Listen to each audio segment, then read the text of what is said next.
दोस्तों, मैं हूं Haresh Seetlani, Vastu and numerology expert. स्वागत है आपका मेरी सीरीज़ में। दोस्तों, हर पेरेंट्स चाहते हैं कि उनके बच्चे पढ़ाई में कुछ अच्छा करें, लाइफ में आगे बढ़े, और इसीलिए पेरेंट्स हर पॉसिबल कोशिश करते हैं अपने बच्चों के लिए। इसी कोशिश में मैं आप लोगों का कुछ हेल्प करने के लिए आया हूँ। आज मैं आप लोगों के लिए स्टडी रूम और स्टडी टेबल के लिए कुछ इजी वास्तु टिप्स लेकर आया हूँ, जिससे बच्चों की पढ़ाई में मैक्सिमम बेनिफिट्स आपको मिल सके। दोस्तों, इस वीडियो में हम जानेंगे स्टडी रूम और स्टडी टेबल कहाँ होना चाहिए और उनके लिए हमें किन चीज़ों का ध्यान रखना चाहिए। स्टडी रूम और स्टडी टेबल के लिए हमें किन चीज़ों को अवॉइड करना चाहिए। दोस्तों, सबसे पहले हम जान लेते हैं स्टडी रूम और स्टडी टेबल कहाँ होना चाहिए और हमें किन चीज़ों का ध्यान रखना चाहिए। दोस्तों, जैसे कि हम जानते हैं, नॉर्थ ईस्ट और ईस्ट डायरेक्शन से हमें यूनिवर्सल एनर्जीज मिलती है। इसीलिए पढ़ते समय बच्चों को हमेशा नॉर्थ ईस्ट और ईस्ट की तरफ फेस करके पढ़ाई करनी चाहिए। इससे उनको बहुत हेल्प मिलता है, स्पेशली ईस्ट डायरेक्शन से, क्योंकि ईस्ट डायरेक्शन ये नेम, फेम और नॉलेज का डायरेक्शन है। दोस्तों, स्क्वायर या तो रेक्टेंगल शेप में लकड़ी से बने हुए टेबल को स्टडी के लिए अच्छा माना जाता है। दोस्तों, बच्चों को ऐसे रूम में पढ़ाई करनी चाहिए जहां पर प्रॉपर सनलाइट हो, प्रॉपर वेंटिलेशन हो। दोस्तों, बच्चों का स्टडी टेबल हमेशा क्लीन और ऑर्गेनाइज रखना चाहिए। इससे बच्चों के थॉट्स में क्लियरिटी आती है। पढ़ाई करते समय अगर बच्चों के बैक के पीछे प्रॉपर वॉल सपोर्ट हो और सामने ओपन स्पेस हो, तो इससे बच्चों में कॉन्फिडेंस बढ़ने की और न्यू आइडियाज़ आने की पॉसिबिलिटीज़ होती है। अगर आपके घर में स्टडी टेबल वॉल को लगकर है, तो स्टडी टेबल और वॉल के बीच में एटलीस्ट 5 to 6 इंच का गैप रखें। इससे एनर्जी का फ्लो बना रहता है। अगर स्टडीज़ के लिए आप अलग रूम यूज़ करना चाहते हैं, तो दोस्तों, आप नॉर्थ ईस्ट और वेस्ट में आने वाले रूम को as a study room use कर सकते हैं।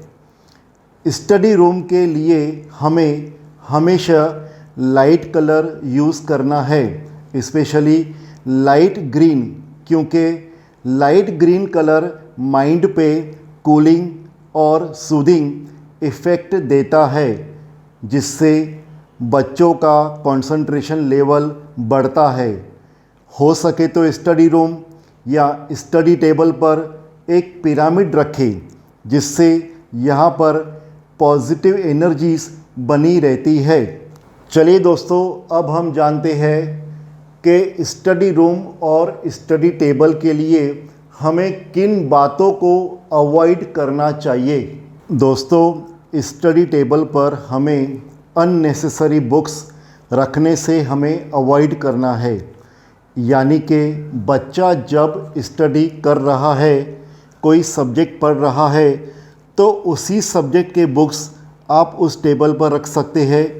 अन्य सब्जेक्ट्स के बुक्स आपको उस टेबल पर रखने से अवॉइड करना है।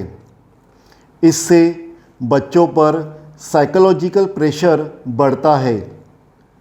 बच्चों को कभी भी भीम के नीचे बैठकर पढ़ाई नहीं करनी चाहिए, क्योंकि भीम पर घर का या बिल्डिंग का भार होता है, जिसके कारण उसके नीचे कुछ प्रेशर क्रिएट होता है, जिससे यहाँ पर एनर्जीज बहुत हैवी हो जाती है।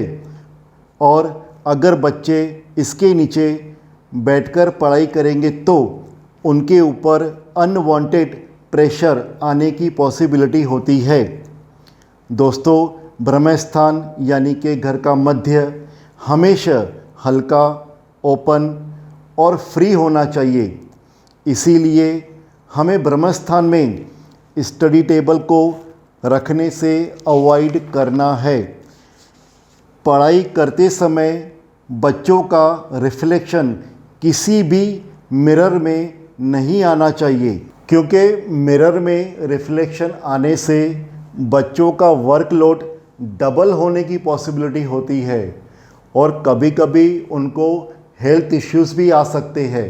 दोस्तों, स्टडी टेबल के सामने कभी भी ब्लैंक वॉल नहीं होना चाहिए, पर अगर स्टडी टेबल के सामने ब्लैंक वॉल आ रहा है तो इस पर आप बच्चों के पसंद के पिक्चर्स या फिर मोटिवेशनल कोट्स लगा दीजिए।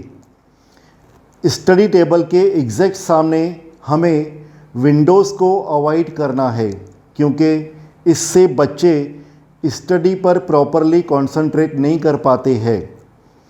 स्टडी टेबल के एग्जैक्ट सामने या पीछे कभी भी टॉयलेट डोर नहीं होना चाहिए। स्टडी टेबल पर हमें हैवी स्टोरेज या बुक्स शेल्फ हमें हमेशा अवॉइड करना चाहिए। इस स्पेस को हमें ओपन रखना है ताकि बच्चों के थॉट्स में क्लियरिटी रहे। पढ़ाई करते समय बच्चों को स्टडी टेबल पर खाना खाने से अवॉइड करना है। दोस्तों, अब हम जानते हैं कुछ जनरल टिप्स। दोस्तों, सुबह का टाइम बच्चों की पढ़ाई के लिए बहुत अच्छा माना जाता है। बच्चों की पढ़ाई के लिए एक फ़िक्स प्लेस ज़रूर रखिए। पढ़ाई करते समय बच्चों को कंफर्टेबल कपड़े पहनाइए। बच्चों को योग की शिक्षा ज़रूर दीजिए, क्योंकि योग से बच्चों का हेल्थ अच्छा रहता है और उनका कंसंट्रेशन लेवल भी बढ़ता रहता है। तो दोस्तों, ये थी कुछ इजी वास्तु टिप्स आप सबके लिए। मैं उम्मीद करता हूँ आपको मेरा ये वीडियो पसंद आया होगा। अगर आपके मन में कोई सवाल है, कोई क्वेरी है, आप मुझे कोई सजेशन देना चाहते हैं, तो नीचे दिए हुए ईमेल आईडी पर आप मुझे लिखें। आपको मेरा वीडियो पसंद आया है तो आप मेरे इस वीडियो को लाइक करें, शेयर करें और मेरी चैनल को आप सब्सक्राइब करें। धन्यवाद।